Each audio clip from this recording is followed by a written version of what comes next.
Welcome back, my friend. Today, let's talk about my baking skills. Just kidding. But we are going to talk about breaking the mold.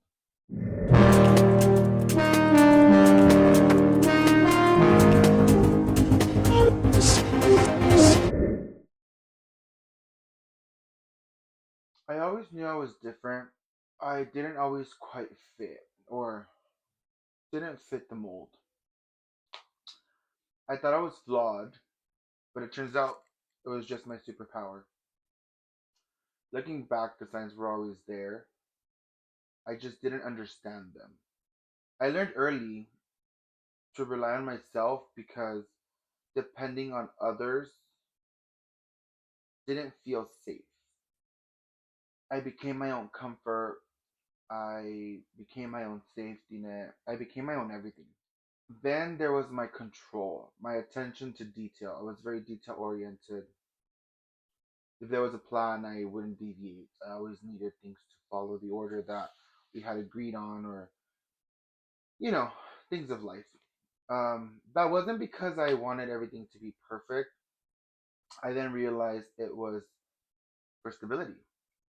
My control and my detail oriented mind was just to create stability for myself because chaos made me anxious, but details made me feel secure and safe.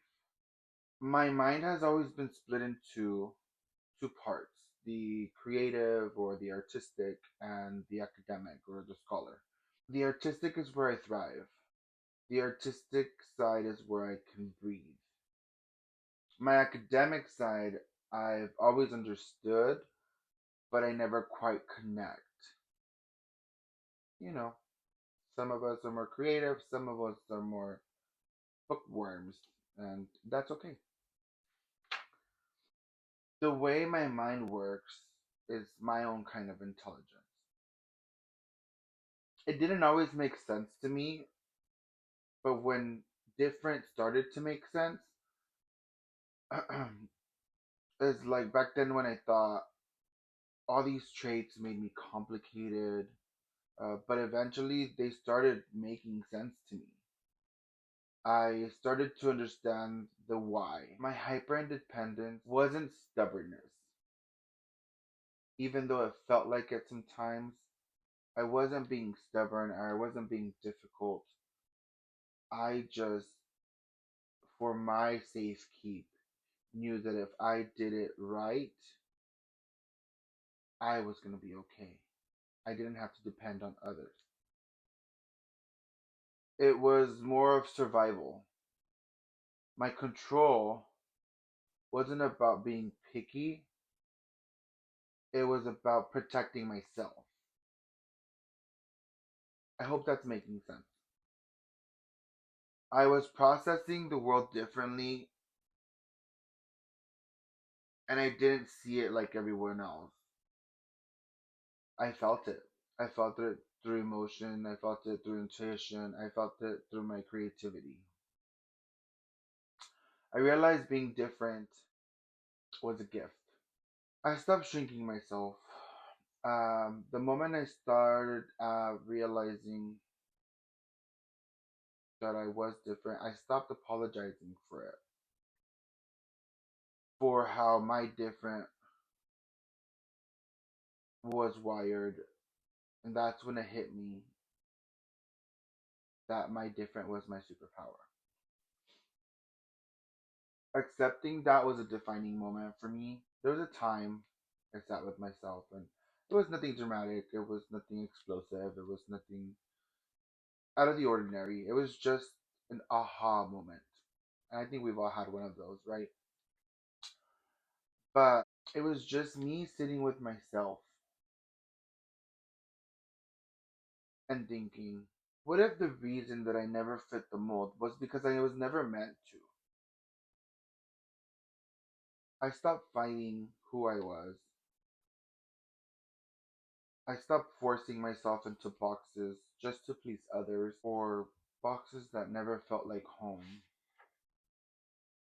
I finally let myself exist unapologetically, fully unapologetically. That was when I embraced my different. I was designed that way for a reason. My uniqueness was my superpower. Let's take a 3 minute meditation moment and reflect a little bit on what your superpower is. Wherever you are, this doesn't have to be perfect. Let's just take a little time to think about what I just said. We're going to take 3 breaths deeply in, inhale and exhale. On the last breath, we will push out anything we want to release. So breathe with me. One, out. Second, in and out.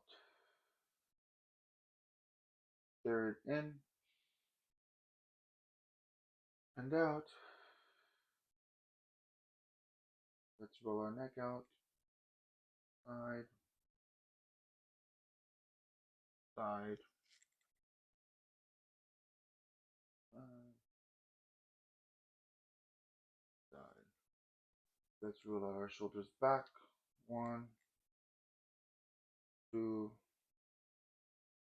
three. Forward. One, two, three. Let's stretch.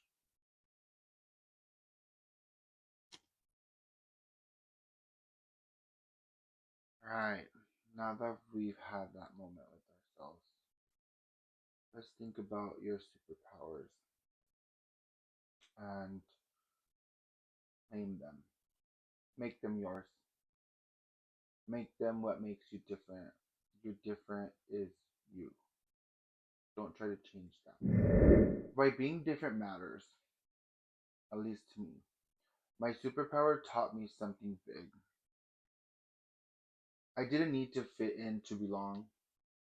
I didn't need to match anyone to matter. My mind, my voice, my energy, that makes me who I am. None of this is random, it's intentional. You are who you are because it's who you're meant to be. The more you fight it, the longer it takes to create the path you're supposed to be on. And that was one of the hardest things for me to learn.